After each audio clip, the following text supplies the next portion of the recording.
தேவனுடைய நாம மகிமைப்படுவதாக. இந்த வருஷத்திலே 3வது முறையா உங்களோடு வந்து நிற்கும்படி கர்த்தர் இரக்கம் பாராட்டினார். ஜனவரி மாதம் 14ஆம் தேதி வந்தேன். ஏப்ரல் மாதம் 12ஆம் தேதியும் வந்தேன். இப்பொழுது 1ஆம் தேதியும் வந்திருக்கிறேன். இது தேவனுடைய கிருபை. இந்த வேத புஸ்தகத்தை கையிலே எடுத்து சொல்லுகிற ஒரு உண்மையான சத்தியம். ஒரே சபையில் ஒரே வருஷத்தில் 3 முறை நான் பிரசங்கிக்க சென்றதே கிடையாது. 2வதாக இந்த வேத புஸ்தகத்தை சத்தியமாய் வைக்க சொல்லுகிறேன். நேற்று முந்தின வெள்ளி சனி ஞாயிறு 3 தினங்களிலும் நான் தூத்துக்குடி CSI சபையில் பிரசங்கத்திற்கு அழைக்கப்பட்டிருந்தவன். ஆனாலும் போதகரை அவருடைய பாசத்தின் நிமித்தமாக அதை என்னுடைய உடன் வேலை பார்க்கிற ராஜரத்தினம் என்னுடைய சகோதரனை அனுப்பி அந்த 3 நாள் பிரசங்கத்தை நீ செய்ய வேண்டும் என்று சொல்லி இந்த ஒரு நாள் உங்களோடு வருவதற்கு கர்த்தர் கிருபை செய்தார். நேற்று இரவு முழுவதும் பிரயாணம், இன்று பகல் முழுவதிலும் உங்களோடு, இன்று இரவு முழுவதும் பிரயாணம். நாளை தினத்தில் திருநெல்வேலியில கூட்டம் உண்டு. எவ்விதமான சூழ்நிலைகளில் உங்களோடு நிற்பதற்கு கர்த்தர் என்னை தகுதியாக்கினார். அவ்வளவுதான். சொல்லப்படுவதற்கு, பாராட்டப்படுவதற்கு என்னில் ஒன்றும் இல்லை. நத்திங், நான் ஒன்றும் இல்லாதவர். ஆனாலும் சற்று நான் யோசிக்க தொடங்கினேன். என்ன பிரசங்கம், எந்த விதமான பிரசங்கத்தை நான் எடுக்க வேண்டும் என்று யோசிக்கும் பொழுது போதகரை அவர்கள் ஒரு வார்த்தையை சொன்னார்கள். தேவன் தம்முடைய சித்தத்தின்படி ஊழியக்காரனை கொண்டு வந்திருக்கிறார். அதை சற்று நான் யோசித்தேன். கர்த்தருடைய வார்த்தை என்று 12 முறை அவர்கள் பயன்படுத்தினார்கள். கர்த்தருடைய வார்த்தை என்று சொல்லி. ஆனாலும் கூட நான் சற்று யோசிக்கும் பொழுது அவர்கள் சொன்ன முதல் காரியம், தேவனுடைய சித்தத்தின்படி தேவனுடைய ஊழியக்காரரை கர்த்தர் இங்கு கொண்டு வந்திருக்கிறார். எனவே அன்புக்குரியவர்களே, இந்த காலை வேளையில் உங்களோடு மாதத்தின் முதல் நாளாகிய 9ஆம் மாதத்தின் முதல் நாளாகிய இந்த காலை வேளையில் உங்களோடு நான் பிரசங்கிக்கும்படியாக தெரிந்து கொள்ளப்பட்ட தலைப்பு will of God, கர்த்தரின் சித்தம். சற்று நான் யோசித்தேன், ஏன் இந்த கர்த்தரின் சித்தம் சொல்ல வேண்டும், செய்ய வேண்டும்? இதற்காக இந்த தலைப்பிலே இந்த போதகரையா ஒரு அறிவிப்பை கொடுத்து இந்த மைக்கையின் கையிலே கொடுத்தார். தேவனுடைய சித்தத்தின்படி ஊழியக்காரனை கர்த்தர் அனுப்பினார் என்ற ஒரு வார்த்தையை என் உள்ளத்திற்குள் ஊடுருவி பாய்ந்தது. இந்த தேவனுடைய சித்தம் நிச்சயமாய் செய்யப்பட வேண்டுமா? இந்த தேவனுடைய சித்தம் நம் ஒவ்வொருவருக்கும் தேவையா? இது தேவனுடைய சித்தம் தானா? சற்று நீங்கள் யோசிக்க வேண்டும். இந்த ஆராதனையை ஒழுங்குக்கிரமமாக நான் கவனித்து வருகிறேன். எப்பொழுதுமே ஞாயிறு ஆராதனை என்று சொன்னால் பிரசங்கியாக இருக்கிறபடியினாலே பிரசங்க நேரத்திற்கு போக வேண்டும் என்று கொள்கை உடையவன் அல்ல. ஆரம்ப ஜபத்திலேயே முதலாவதாக உட்கார வேண்டும் என்ற கொள்கை உடையவன். ஆனாலும் என் மனைவி, மகள், பேத்தி ஆனாலும் 10 நிமிஷத்திற்கு முன்பதாக ஆலயத்தில் போய் அமர்ந்து விட வேண்டும். இது எங்களுடைய கொள்கை. அதே போல துவக்க ஜபத்திற்கு முன்பதாகவே நான் வந்து அமரும்படியாய் கர்த்தர் இறக்க பாராட்டினார். அவ்வளவுதான். ஆனாலும் கூட இந்த தேவ சித்தத்தின்படி ஊழியக்காரன் வந்தார். இதுதான் தலைப்பு, தேவ சித்தத்தின்படி. கர்த்தாவே, சித்தத்தின்படி இந்த ஊழியக்காரனை நீ அனுப்பி இருக்கிறேன், நன்றி. அவர் உம்முடைய வார்த்தைகளை சொல்லுவார். அப்ப தேவனுடைய சித்தம் இதுதானா? நான் இங்கு இருப்பது தேவனுடைய சித்தமா, அல்லது நீங்கள் கேட்பது தேவனுடைய சித்தமா? சற்று நீங்கள் யோசிக்கலாம். அந்த தம்பி சுரேஷ் ஒரே மாதத்திலே 2 முறை விழுந்தார். திருமணமானவர் 1 மாதம் தான் ஆனது. இந்த வார்த்தைகளை கேட்ட பொழுது இதுவரையும் சந்தோஷத்தோடு அமர்ந்திருந்த நான் 2 முறை திருமணமான சூழ்நிலைகளிலே அந்த தம்பி விழுந்து முதல் 2 கைகளிலுமே அடிபட்டிருக்கிறது என்று சொன்ன பொழுது சற்று மனசு வியாகுலமாகத்தான் இருந்தது. ஆனால் வேதம் என்ன சொல்லுகிறது? சற்று வாசியுங்கள். எபேசியர் 5ஆம் அதிகாரம் 17 வசனத்தை சற்று ஒருவர் வேகமாய் வாசிங்கள். எபேசியர் 5 அதிகாரம் 17 வசனம். ஆகையால் நீ மதியற்றவனாய் இராமல் கர்த்தருடைய சித்தம் என்னதென்று உணர்ந்து கொள்ளுங்கள். ஆகையால் நீங்கள் மதியற்றவர்களாய் இராமல் கர்த்தருடைய சித்தம் என்னது என்று உணர்ந்து கொள்ளுங்கள். காரணம் என்ன? ஏன் இந்த விபத்து? ஏன் இந்த காரியம்? இந்த வார ஜபக்கூட்டம் என்று ஒரு பெயர் சொல்ல விரும்பவில்லை. உங்கள் சபையில் இந்த வார ஜபக்கூட்டம் என்று ஒரு பெயரை அறிவித்தார்கள். அறிவித்து போதைகள் அண்ணாந்து பார்க்கிறார். அறிவிக்கப்பட்டவர் வந்திருக்கிறாரா? அறிவிக்கப்பட்ட பொழுது இந்த வார ஜபக்கூட்டம் நடத்தப்பட வேண்டிய அந்த ஆத்துமா சபைக்குள் அறிவிக்கப்பட்ட பொழுது வரவில்லை.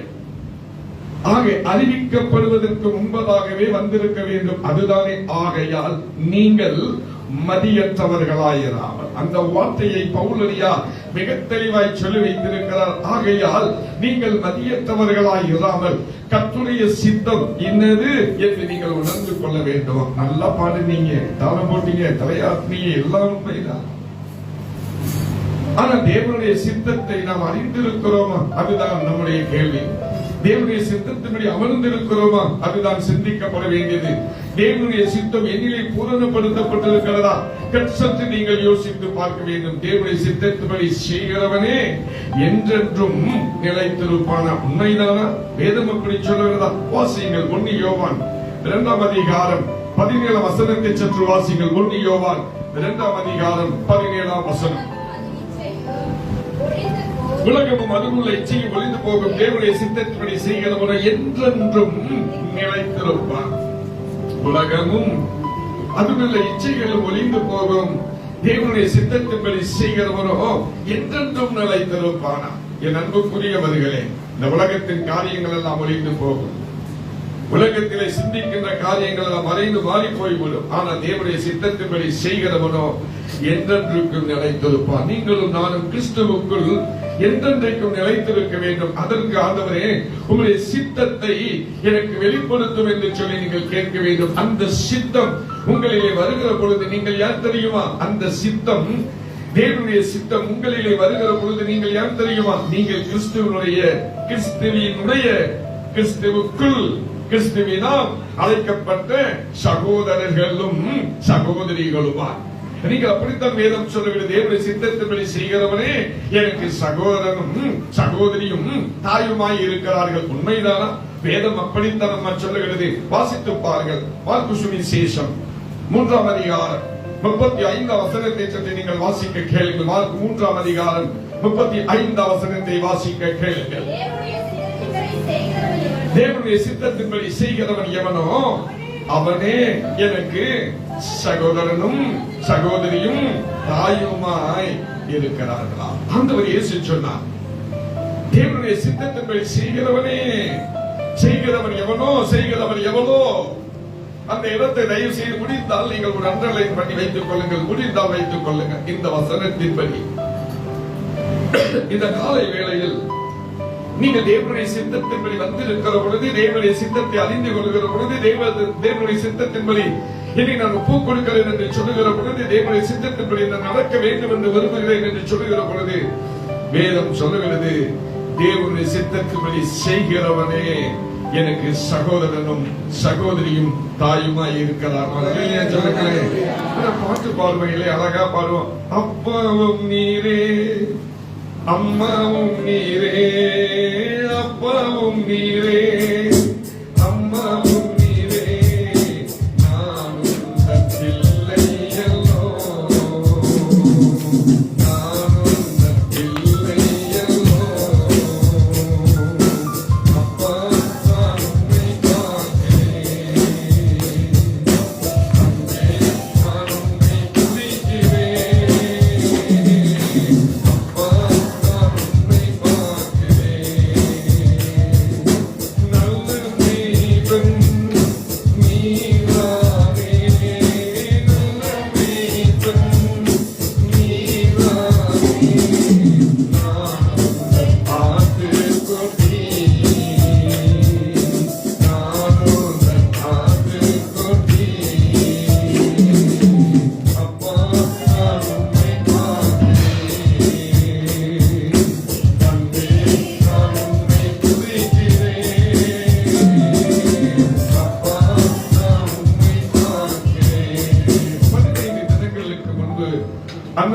சச்சாப்கார் காவடி பக்கத்தில் அன்னூர் சச்சாப்கார் கன்வென்ஷனிலே 3 நாள் பிரசங்கம் செய்தேன்.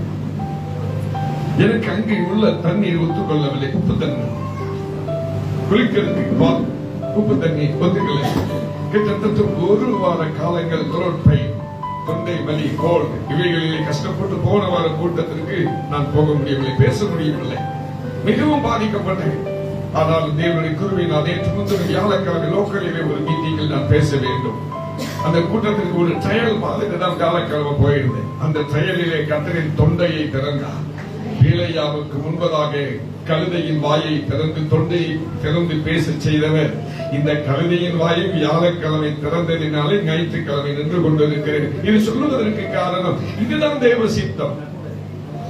என்னை நோக்கி கர்த்தாவே கர்த்தாவே என்று சொன்னால் போதுமா? சொல்லுங்க பார்க்கலாம். நம்ம நினைக்கிறோம் கர்த்தாவே அல்லேலூயா போடு ஆமென் எல்லாம் சொல்ல எல்லாம் உண்மை. ஆனாலும் கூட இந்த வேதம் என்ன சொல்லுகிறது?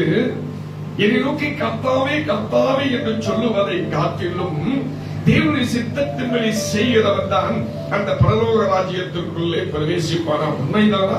வேதம் அப்படி சொல்லுகிறது. வாசிடி மக்களை, மத்தேயு சுவிசேஷம் 7ஆம் அதிகாரம் 21ஆம் வசனத்தை சற்று வாசிக்க கேளுங்கள். பரலோகத்தில் இருக்கிற என் பிதாவின் சித்தப்படி செய்கிறவனை பரலோக ராஜ்யத்தில் பிரவேசிப்பானை எண்ணாமல் என்னை நோக்கி கர்த்தாவே கர்த்தாவே என்று சொல்லுகிறவன் அதில் பிரவேசிப்பது இல்லை. கர்த்தாவே கர்த்தாவே என்று சொல்லுகிறோம் நல்லது தவறு என்று சொல்லவில்லை. அந்த கர்த்தாவே கர்த்தாவே என்று சொன்னாலும் தோத்திரம் சொன்னாலும் பாடினாலும் ஆடினாலும் ஓடினாலும் கொடுத்தாலும் தேவனுடைய சித்தத்தின்படி செய்கிறவனே இறுதி நாட்களில் எங்கே செல்ல வேண்டுமா? பரலோகத்திற்கு செல்ல வேண்டுமா? கர்த்தருடைய சித்தத்தின்படி செய்கிறவனே பரலோக ராஜ்யத்தில் பிரவேசிப்பாரே அல்லாமல் என்னை நோக்கி கர்த்தாவே கர்த்தாவே என்று சொல்லுகிறவன் அதில் பிரவேசிப்பதில்லை என்று கர்த்தராகிய இயேசு கிறிஸ்துவாகிய குமாரன் சொன்னார். இந்த காலை வேளையில் அந்த உடைய சித்தத்தை எங்களுக்கு வெளிப்படுத்தும். உங்களுடைய சித்தத்தின்படி நாங்கள் நடத்தப்பட வேண்டும். அந்த சித்தம் என்னிலே பூரணப்படுத்தப்பட வேண்டும் என்று சொல்லி எத்தனை பேர் நீங்கள் விரும்புவீர்களோ அத்தனை பேருக்கும் இந்த சித்தம் இன்றைக்கு நன்மையான ஈவுகளை கொடுக்கும். நான் விசுவாசிக்கிறேன். ஒரு சமயம் கர்த்தருடைய வருகை தாமதித்தால் அக்டோபர் 1ஆம் தேதியும் அக்டோபர் முதல் ஞாயிற்றுக்கிழமை ஆராதனையும் உங்கள் போதகரையா இந்த சபையில் இருக்க மாட்டார். எலியாவை போல எடுத்துக்கொள்ளப்பட்டு விடுவாரோ பயந்துடாதீங்க. பிரிஸ்கியமாக யோசித்திடக்கூடாது. அந்நிய தேசத்திலே ஊழியம் செய்வதற்காக நாங்கள் ஒழுங்குபடுத்தப்பட்டு நாங்கள் 2 பேரும் இணைந்து சொல்வதற்கான எல்லா ஏற்பாடுகளையும் செய்திருக்கிறோம். சபையிலே சாட்சியாய் திருவிருந்து ஆராதனையிலே சாட்சியாய் சொல்லுகிறேன். அக்டோபர் முதல் 1ஆம் தேதியும் அக்டோபர் முதல் ஞாயிற்றுக்கிழமையும் ஒரு சில 2வது ஞாயிற்றுக்கிழமையும் கூட உங்கள் போதகர் உங்கள் சபையில் இருக்க மாட்டேன். இப்ப அனௌன்ஸ் பண்ணுவதற்கு கலர மாற்று ஏற்பாட்டை அவர் செய்யணும். அதுதான் தெய்வ சித்தம். அல்லேலூயா சொல்லுங்களேன். அதுதான் தெய்வ சித்தம். நான் உள்ள வந்து நான் மேலே ஏறின உடனே how are you னு கேட்கல, are you ready இருந்தா கேட்டேன். how are you னு கேட்கல. நான் பார்த்தோன்னே தெரியுது எலும்பு தோலுமா இருக்காரு. இவரை பார்த்து how are you னு நான் கேட்டா என்ன நீங்க என்ன நினைப்பீங்க? இல்ல பிரின்சிபலா என்ன நினைப்பீங்க? தம்பி தான் என்ன நினைப்பா? அதனால நான் how are you னு கேட்கல, are you ready அப்படின்னு தான் கேட்டேன். அதுக்காக சொல்லுகிறேன் எது தெய்வ சித்தம். என் அன்புக்குரியவர்களே, இந்த தெய்வ சித்தம் தான் அவரையும் என்னையும் அந்நிய தேசத்திற்கு கொண்டு போவதற்கு அங்கீகாரத்தை கொடுத்திருக்கிறது. அல்லேலூயா சொல்லுவீங்களா? உண்மைதான். வேதம் அப்படி சொல்லுகிறத வாசியுங்கள். நம்ம 1 தெசலோனிக்கேயர் 5ஆம் அதிகாரம் 18ஆம் வசனத்தை சற்று நீங்கள் வாசியுங்கள். 1 தெசலோனிக்கேயர் 5ஆம் அதிகாரம் 18ஆம் வசனத்தை சற்று எடுத்தவர்கள் வாசியுங்கள்.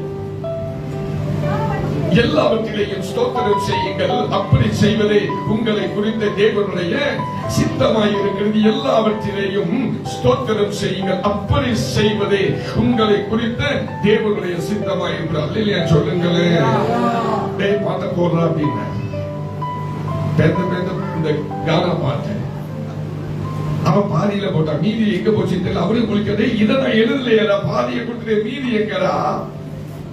பரிவேலு பாஸ்டர் சொன்ன கவுத்துட்டாயா கவுத்துட்டாயா. கொஞ்சம் யோசிங்களே. அவன் ஒன்று சொல்லுகிறார், அது ஒன்று செயல் வருகிறது. சொல் ஒன்று செயல் ஒன்று உலக பிரகாரமான காரியங்கள் உண்டு. ஆனால் தெய்வீகத்திலே நீங்கள் ஸ்தோத்திரம் செலுத்துவதுதான் தேவனுடைய சித்தம். எல்லாவற்றிலேயும் ஸ்தோத்திரம் செய்யுங்கள். அப்படி செய்வதே உங்களை குறித்து தேவனுடைய சித்தமாய் இருக்கிறது. ஐயா போகணும்னு நினைச்சது ஒரு தேசம், சாதிகளை தன்னை கொண்டு போனது ஒரு தேசம். அல்லையா சொல்லுங்க. ஐயா போகணும்னு நினைச்சது ஸ்கெட்ச் போட்டது ஒரு தேசம். ஆனா சாதிகளை மூலமாக போதகரை தேவன் கொண்டு போனது பல தேசம். சொல்லுங்க. பாரிஸுக்கு போக போகிறோம், லண்டனுக்கு போக போகிறோம், ஜெர்மனிக்கு போக போகிறோம், டென்மார்க்கு போக போகிறோம். 4 தேசங்களுக்கு போவதற்கான எல்லா சூழ்நிலைகளையும் ஒழுங்குபடுத்தி தான் இந்த மேடையில் நான் வந்திருக்கிற பிரசங்க களத்தில்.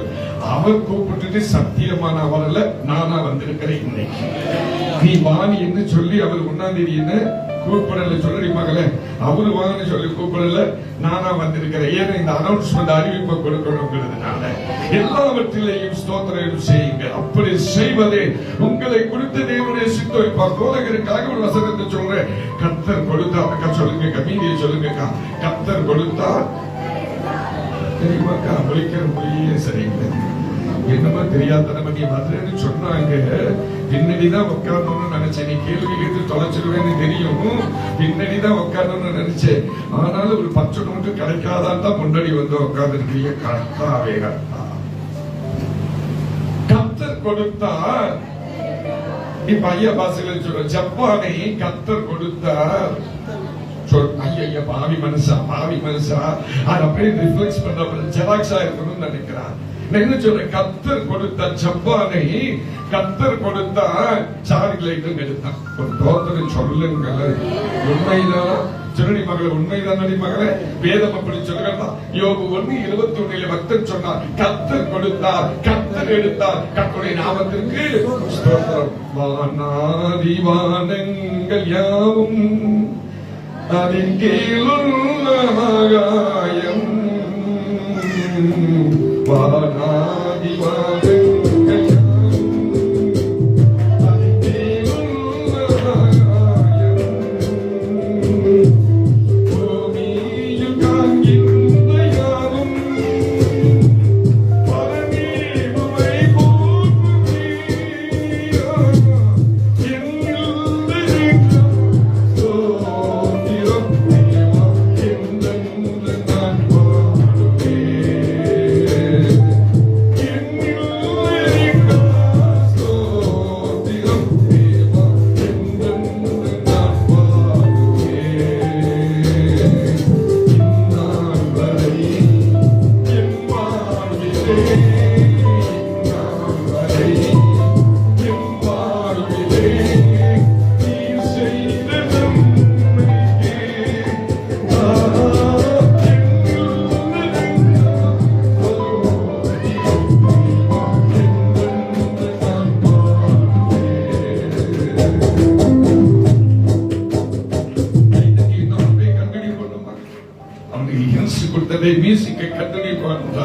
அவன் ஏமாவும் பார்த்தீங்களா?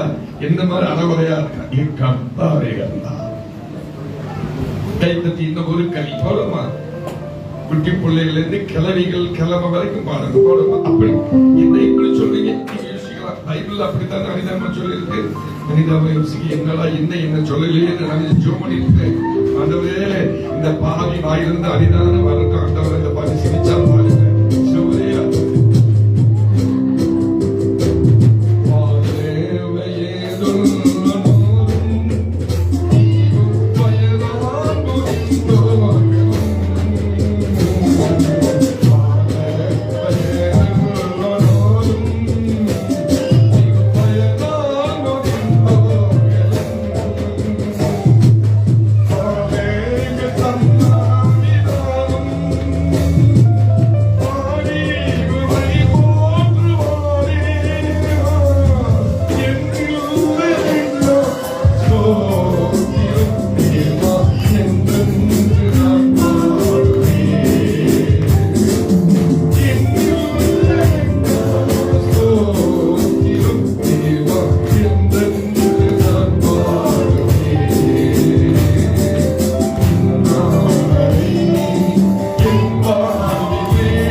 தேவ சித்தம். எல்லாவற்றிலேயும் ஸ்தோத்திரம் செய்யுங்கள்.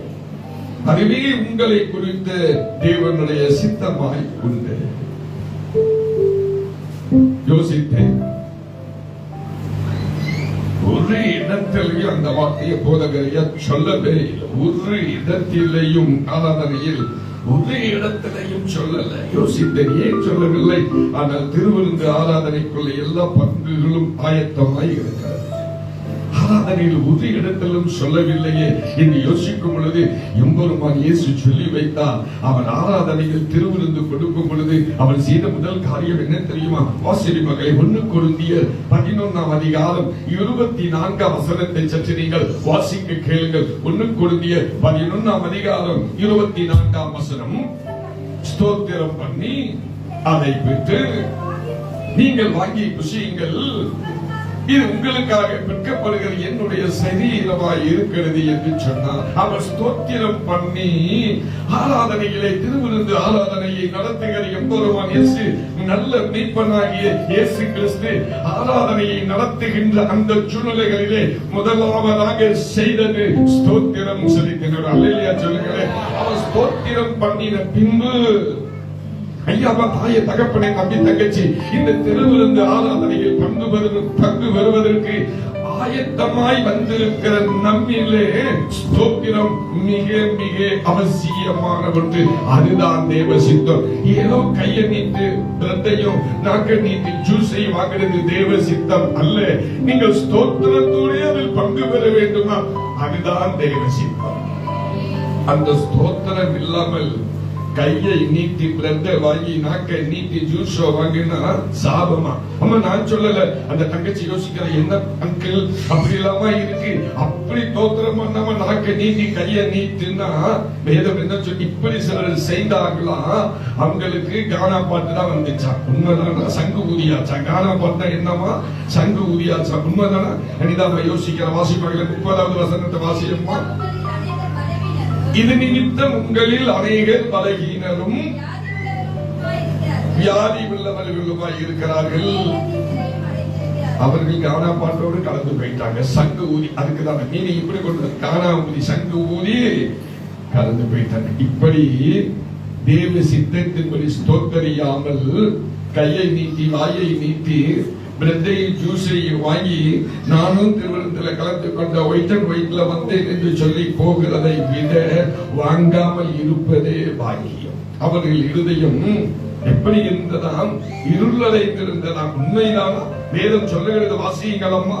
ரோமர் 1ஆம் அதிகாரம் 21ஆம் வசனத்தை கொஞ்சம் நீங்கள் வாசியுங்கள். ரோமர் 1ஆம் அதிகாரம் 21ஆம் வசனத்தை சற்று வேகமாய் வாசியுங்கள்.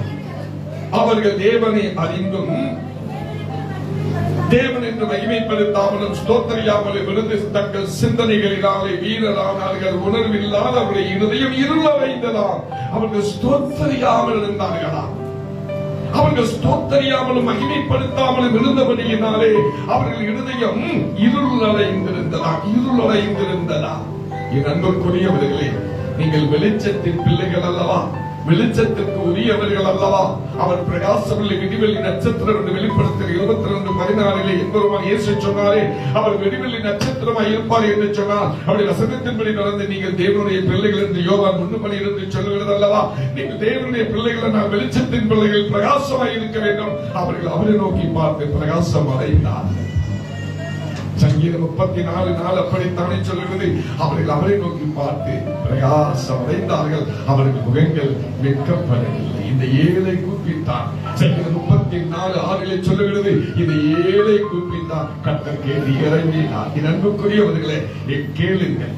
திருவிருந்து ஆராதனை, ராபோஜன ஆராதனை, சரீரத்தையும் ரத்தத்தையும் பெற்றுக் கொள்வதற்கு நான் ஆயத்தமாய் வந்திருக்கிறேன். அந்த ஆயத்தத்தோடு நான் கலந்து வந்தேன். திருவிருந்து ஆராதனையில் பங்கு பெறுவதற்கு என்னை நான் தகுதியாக்கிக் கொள்ள வேண்டும் என்ற ஜெபத்தோடு கலந்து வந்திருக்கிறேன். என் அன்புக்குரியவர்களே, அதுதான் தேவ சித்தம். எது தேவ சித்தம்? எல்லாவற்றிலேயும் ஸ்தோத்திரம் செய்யுங்கள். உண்மைதானம்மா? வேதம் அப்படி சொல்லுகிறதா? வாசிகள் 1 கொரிந்தியர் 15ஆம் அதிகாரம் 57 வசனத்தை சென்று எடுத்தவர்கள் வாசியுங்கள். 1 கொரிந்தியர் 15ஆம் அதிகாரம் 57 வசனம். நம்முடைய நம்முடைய கர்த்தராகிய இயேசு கிறிஸ்துவினாலே ஜெயம் கொடுக்கிற தேவனுக்கு ஸ்தோத்திரம். நம்முடைய வாழ்க்கையில் ஜெயம் வேண்டும். ஜெயம் வேண்டுமானால் ஸ்தோத்திரம். உங்கள் வாழ்க்கையில் ஏன் தோல்விகள் வந்ததாக நினைக்கிறீர்கள், அல்லது தோல்வி வந்துவிடுமோ என்று நினைக்கிறீர்கள்? வேண்டாம், தோல்வி வரவே வேண்டாம். தோல்வி என்ற ஒன்று உங்கள் சிந்தனையில் கூட வந்துவிடக் கூடாது. அப்படியானா நீங்கள் ஸ்தோத்திரங்கள், ஸ்தோத்திர பலியிடுகிறவன் என்னை மகிமைப்படுத்துகிறான், ஸ்தோத்திர பலியிடுகிறவன் என்னை மகிமைப்படுத்துகிறார், ஸ்தோத்திரத்தினாலே கிருபை பெருகும் என்றல்லவா வேத வசனம் சங்கீதம் 50:23 எல்லாம் சொல்கிறது. நீங்கள் ஸ்தோத்திரம் மாத்திரம் சொல்லி பாருங்கள். நீங்கள் ஸ்தோத்திரம் சொல்லுவதுதான் தேவனுடைய சித்தம். அந்த ஸ்தோத்திரம் அநேகருக்கு ஆசீர்வாதமாக இருக்கும் என்று வேதமும் சொல்லுகிறது. 69ஆம் சங்கீதம் 30-31 சற்று நீங்கள் வாசித்து பாருங்கள். 69ஆம் சங்கீதம் 30-31 சற்று எடுத்தவர்கள் வேகமாய் தேவனுடைய நாமத்தை பாட்டினாலே துதித்து ஸ்தோத்திரத்தினாலே மகிமைப்படுத்துங்கள். கொம்பு விரிக்கொழும்பு உள்ள காலை எழுதை பார்க்கலும் கர்த்தருக்கு இதுவே புரியமா. அருமையான ஒரு ஜோக் அடிச்சாரு பாத்தீங்களா பாஸ்டர்? எனக்கு ரொம்ப பொறாமையா இருந்துச்சு. எனக்கு கிடைக்கலையே, அவருக்கு கிடைச்சது எனக்கு சொல்லுங்கன்னு சொன்னோம், அவங்களுக்கு கிடைச்சது எனக்கு கிடைக்கலையே. என்ன அவருக்கு கிடைச்சிச்சு? நேற்று ஜெபக்கூட்டத்துக்கு போனாரு. ஏன் தனியா பாஸ்டருக்கு பீஃப் ஆயிட்டு ஐயே கர்த்தாவே கட்டளை சொன்னவனும் தனியே சாப்பிட்டவனும் தனியே. என்ன ஒற்றுமை பாருங்க, என்ன ஒற்றுமை. சாணிலல் பல்லம் தீரங்கி நீனும் தீங்கி கந்தஞ்சேனே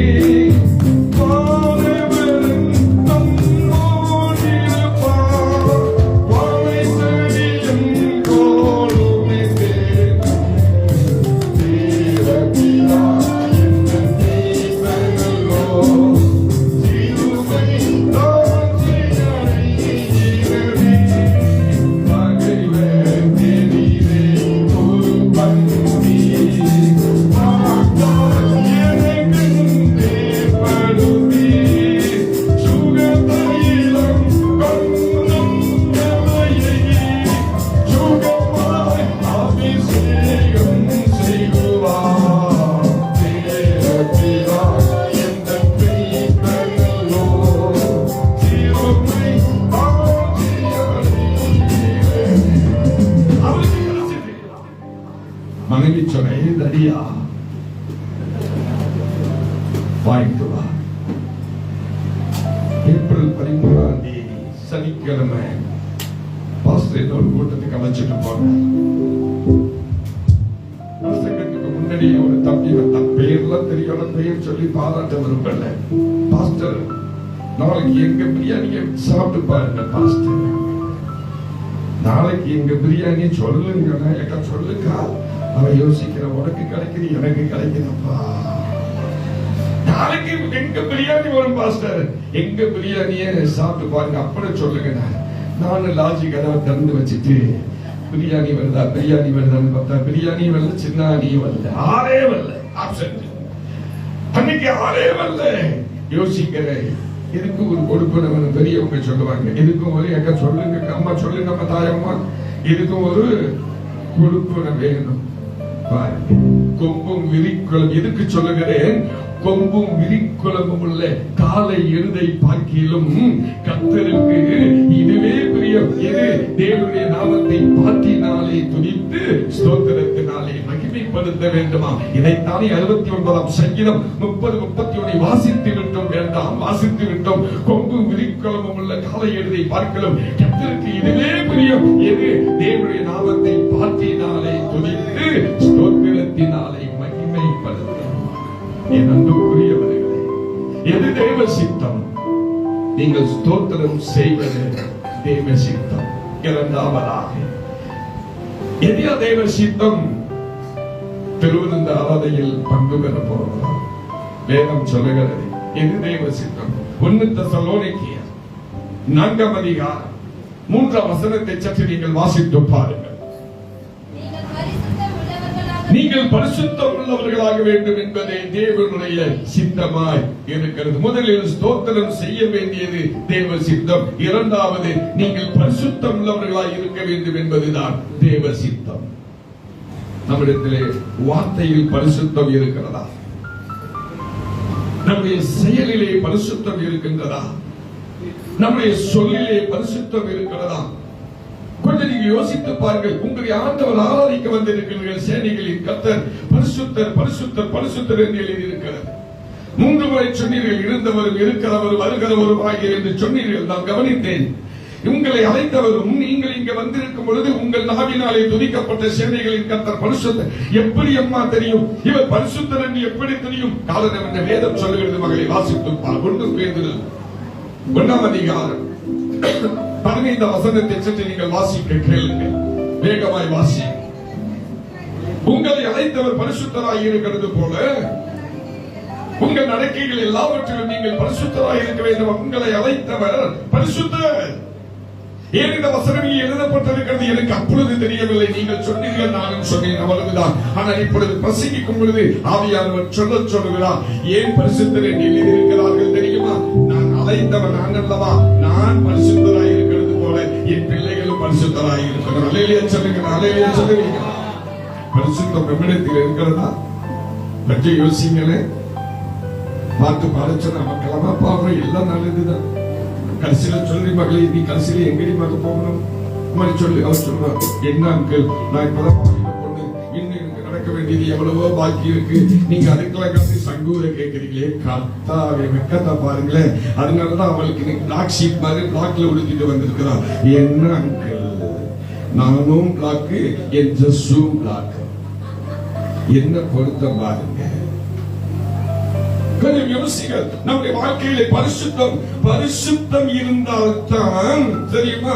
பரிசுத்தம் இருந்தால்தான் என்னப்பா ரைட்ல மகள் பயப்படாம தேவனை உண்மைதான பைபிள் அப்படி எழுதியிருக்கா? எங்க எழுதிருக்கு சொல்லி உங்களுக்கு ஒரு பச்சை நோட்டு தரேன். எங்க எழுதிருக்கு? அங்கிள் இப்படியே மானந்த வாங்குறீங்களே, உங்களுக்கு வந்த உடனே கிளாஸ் நிறைய டீ போட்டு கொடுத்தனே, அதுக்காகவாவது என்ன விட்டு கொடுக்க கூடாதா? என்னப்பா வேகமா சொல்லுங்க மகள். நாமத்தில் ஆசதி அனிதா வந்து கொன்னே சங்கி. இன்னைக்கு அனிதாப்பே நானே சப்பு ஊதிடுவேன். இருதயத்தில் சுத்தம் உள்ளவர்கள் பாக்கியவர். அதையா நான் கேட்டேன். வாசிமா வாசி மகள். எபிரேயர் 12ஆம் அதிகாரம் 14. Book of Hebrews chapter 12 verse 14. எபிரேயர் 12ஆம் அதிகாரம் 14ஆம் வசனம். யாவரோடும் சமாதானமாய் இருக்க பரிசுத்தம் உள்ளவர்களாய் இருக்கவும் நாடுங்கள்.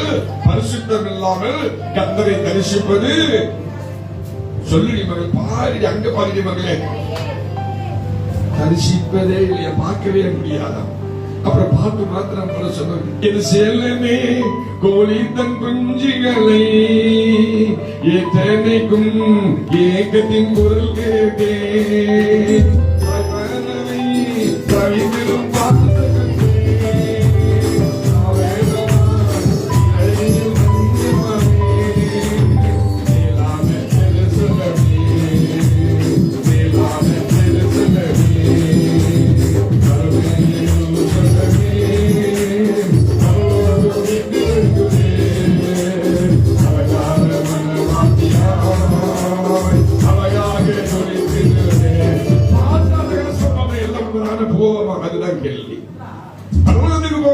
நீங்க பாடிட்டீங்க. பக்தன் எழுதுனா நீங்க பாடிட்டீங்க, அவ்வளவுதான்.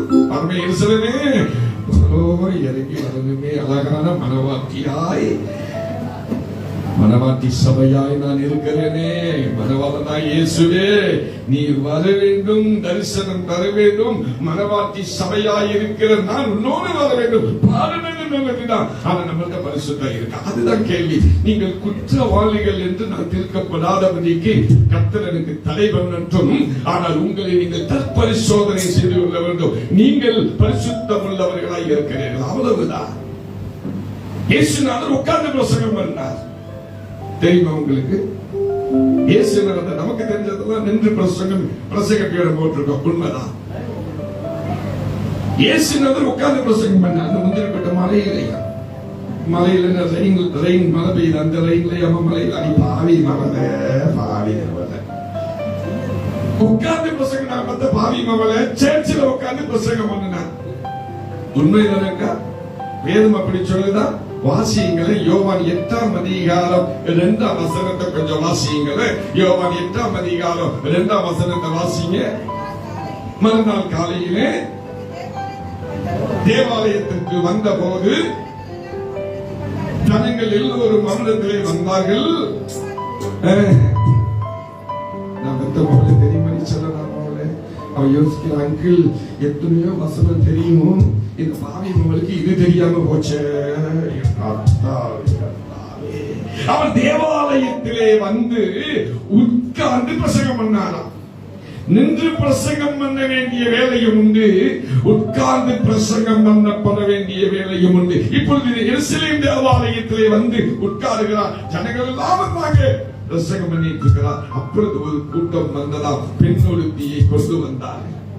பெண்ணொருத்தியை கொண்டு வந்து சொன்னார்கள், இவள் தவறு செய்தவள், இப்படிப்பட்டவளை மோசே நியாயப்பிரமாணம் கல்லெறிந்து கொல்லப்பட வேண்டும் என்று சொல்லி இருக்கிறது. நீர் என்ன சொல்லுகிறீர்? சொன்னதற்கு காரணம் என்ன தெரியுமா? அவரது மேல் குற்றம் சுமத்துவதற்கான காரணம் உண்டாகும்படி 5 வசனத்தை வாசியுங்கள் அம்மா. அவர் மேல் குற்றம் சுமத்துவதற்கான காரணம் உண்டாகும்படி அவரை சோதிக்கும்படியாய் அமிதமாய் கேட்டார்களாம். பரிசேயரும் வேதபாரகரும் வருகிறார்கள். பரிசேயரும் வேதபாரகரும் பெண்ணொருத்தியை கொண்டு வந்து இவள் தவறு செய்தவள் என்று சொல்கிறார்கள். இவள் மேல் கல்லெறிந்து கொல்லப்பட வேண்டும் என்று சொன்னார்களா?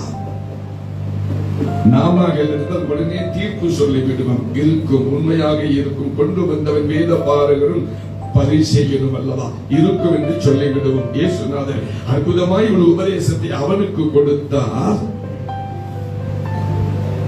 தவறு செய்யாதவன் கல்லறிய வேண்டும், அவ்வளவுதான். சர்ச்சுக்கு வந்தவங்க எல்லாம் முக்கியமானவங்களாக இருக்கலாம், விஐபியா இருக்கலாம், பரிசுத்தவான்கள் இருக்கலாம் என்று நீங்கள் நினைக்கிறீர்கள். வாசியமா லூக்கா சுவிசேஷம் 15ஆம் அதிகாரம் 1-2 வசனங்களை வேகமாய் வாசியுங்கள். சகல ஆயக்காரரும் பாவிகளும் அவருடைய வசனங்களை கேட்கும்படி அவரிடத்தில் வந்து சேர்ந்தார்கள். அப்பொழுது பரிசேயனும் வேதபாரகனும் போதுமா, ஆயக்காரனும் பாவிகளும் வசனத்தை கேட்க வந்தாங்க. பரிசேயனும் வேதபாரகனும் முறுமுறுக்க வந்தாங்க. சபையில 2 குரூப் உண்டு. ஒன்னு முறுமுறுக்கிற குரூப், இன்னொன்னு ஆண்டவருடைய வசனத்தை கேட்கும்படியாக இருந்த அருமையான மக்கள்.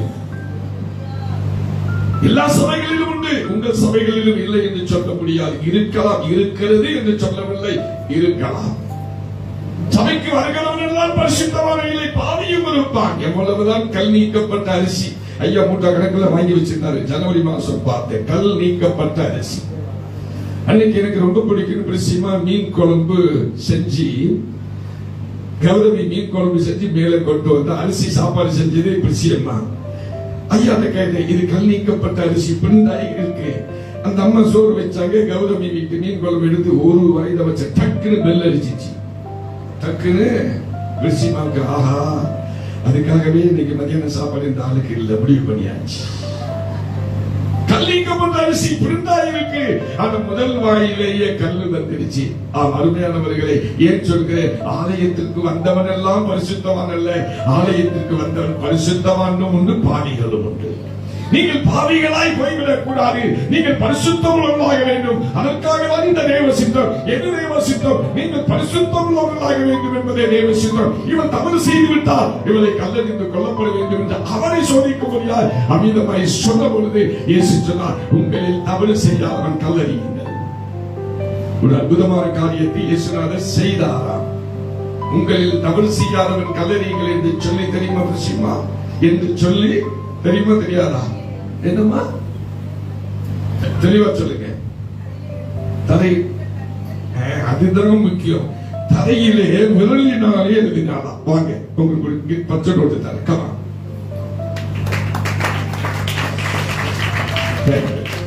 விரலினாலே தரையிலே எழுதினா சொல்லி பாருங்க.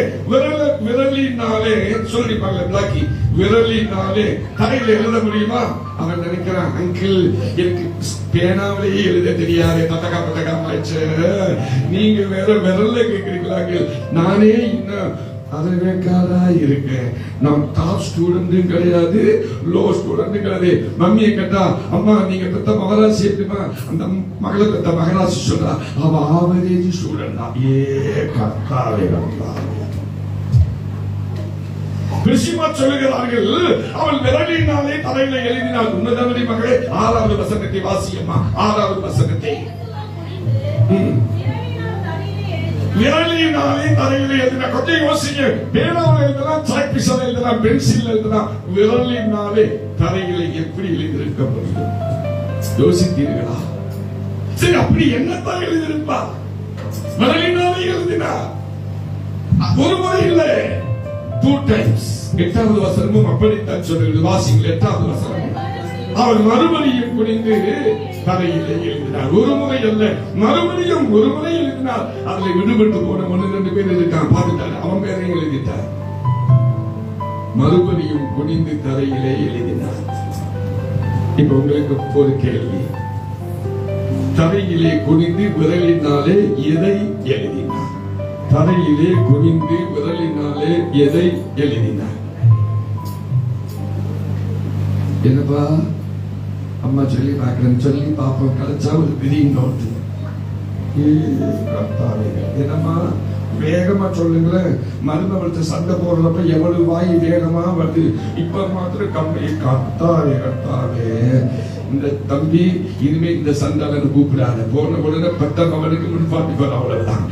என்னையும் வாங்குறான், கொண்டாட்டியும் வாங்குறாங்க. சொந்தம் முன்னேதெல்லாம் சோதவழி செல்ல எந்தாய் துணி வீணனா. சொந்தம் முன்னேதெல்லாம் சோதவழி செல்ல எந்தாய் துணி வீணனா.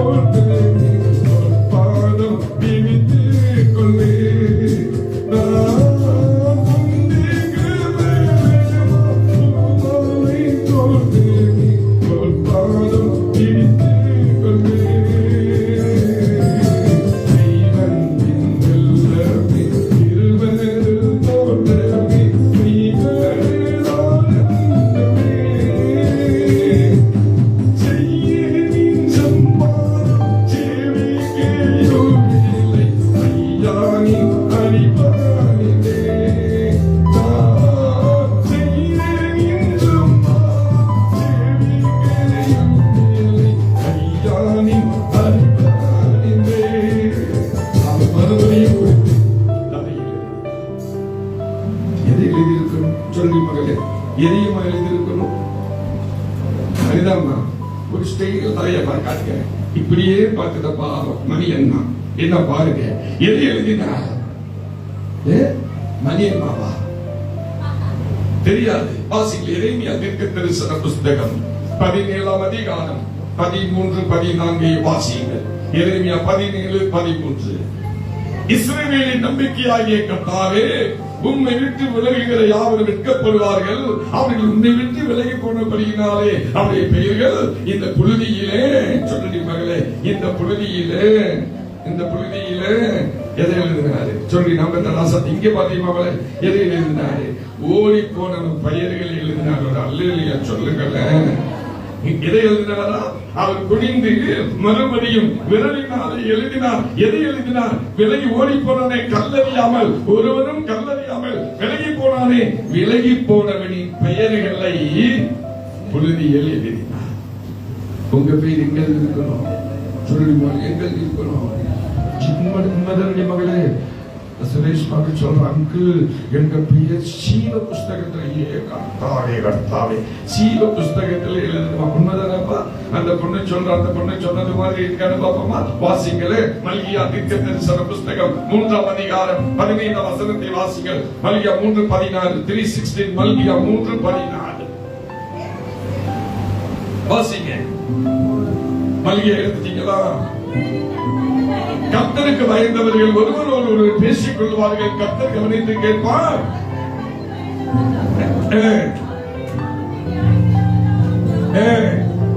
என்ன புஸ்தகமா? ஞாபக புஸ்தகமா? கர்த்தருக்கு பயப்படுகிற ஒருவரோடு ஒருவர் பேசிக் கொள்வார்கள். கர்த்தர் கவனித்து கேட்பார். அப்படி கவனித்து கேட்கிற கர்த்தர் ஞாபக புஸ்தகத்திலே அப்படிப்பட்டவருடைய பெயர்கள் எல்லாம் எழுதப்படும். கவனிக்காதவர்கள் பெயர் புழுதியில் எழுதப்படும். கவனித்தவர்கள் பெயர் ஞாபக புஸ்தகத்தில் எழுதப்படும். அல்லேலூயா சொல்வீர்களா?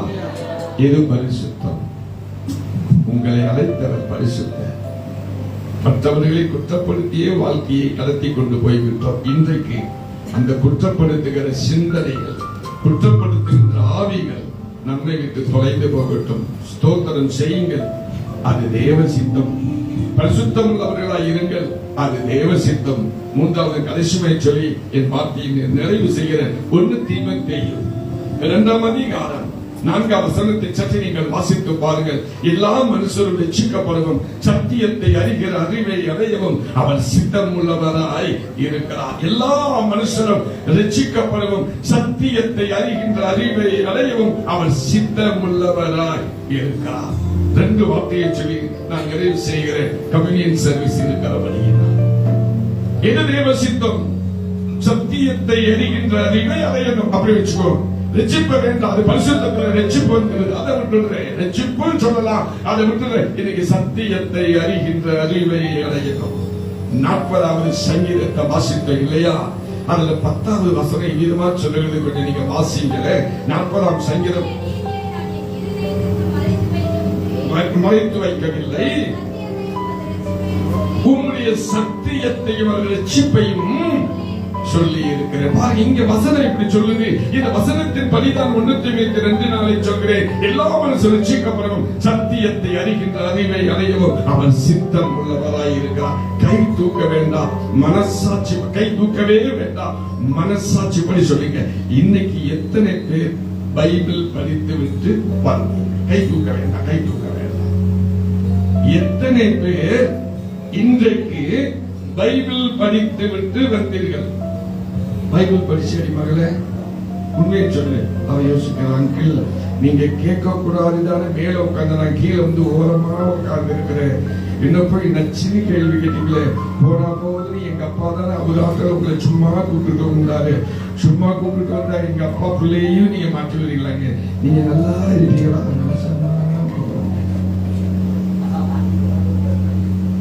எத்தனை பேர் வேதம் வாசித்தீர்கள்?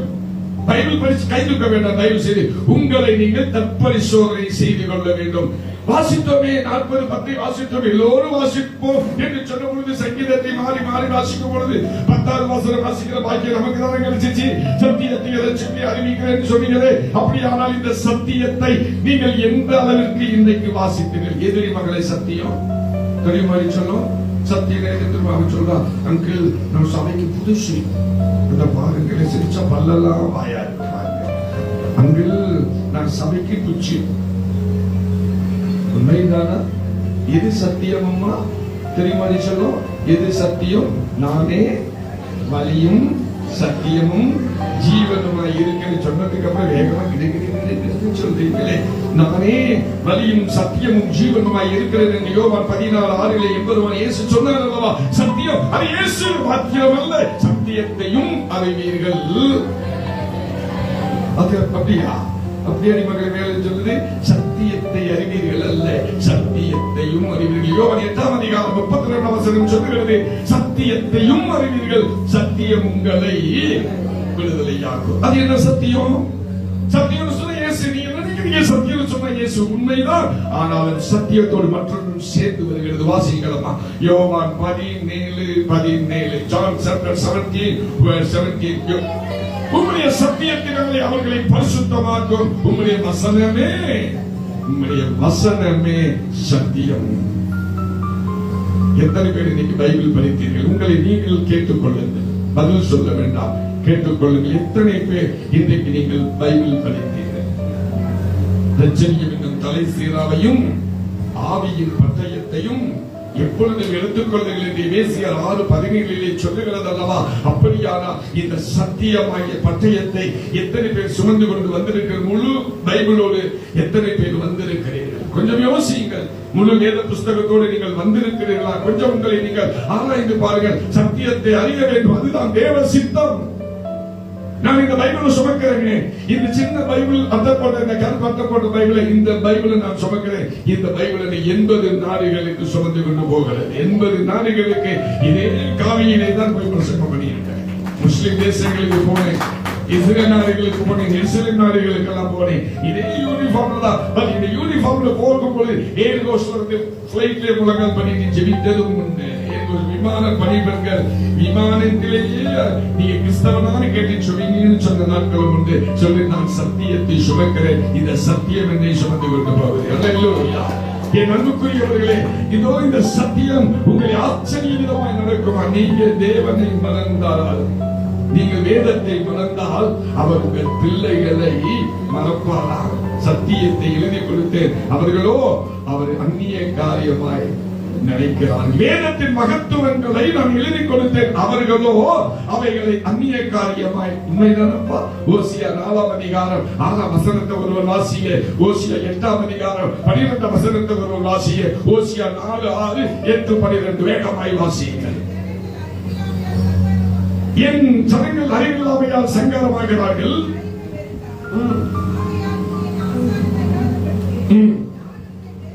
நான் உன்னை வெறுத்து விடுவேன். நீ தேவனுடைய வேதத்தை மறந்தால் நான் உன் பிள்ளைகளை, நீ பைபிளை மறந்த ஆண்டவர் சொன்னார், அவன் பிள்ளைகளை மறந்துடுவேன். அவனை பாட்டு மாத்திரம் பாடணும். அவர் வில்லங்கியில் வரைந்திருக்கிறார். ஒரு ஸ்திரீயானவர் தன் கர்ப்பத்தின் பாலகனுக்கு இறங்காமல் அவர்களுடைய மனப்பாக அல்லேலூயா க்ளோரி அல்லேலூயா போட்டுப்போம், க்ளோரியையும் கூப்பிட்டுப்போம்.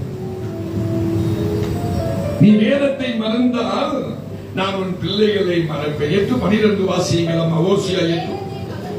என் வேதத்தின் மகத்துவங்களை எழுதி கொடுத்த அவர்களோ அவைகளை அந்நிய காரியமாய் எண்ணினார்கள்.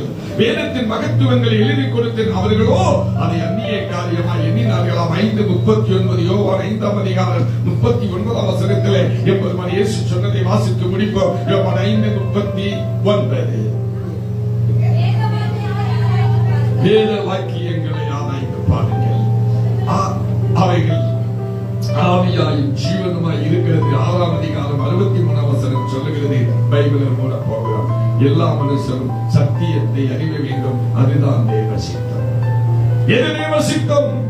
போதகரையால் சொன்ன தேவன் தம்முடைய சித்தத்தின்படி ஊழியக்காரரை கொண்டு வந்திருக்கிறார். அவ்வளவுதான். எது தேவ சித்தம்? ஸ்தோத்திரம் செய்வது. எது தேவ சித்தம்? பரிசுத்தமாய் இருப்பது.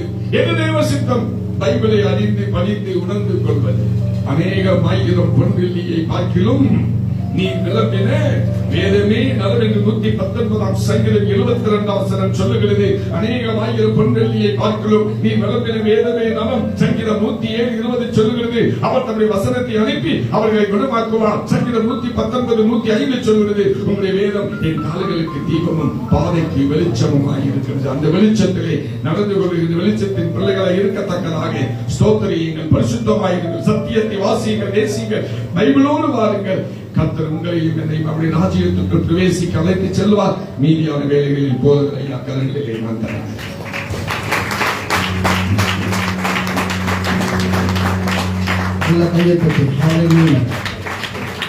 தேவ சித்தத்தை கொண்டு அற்புதமாய் ஆண்டவர் இன்றைக்கு நம்மோடு கூட இடைப்பட்டு இருக்கிறார்.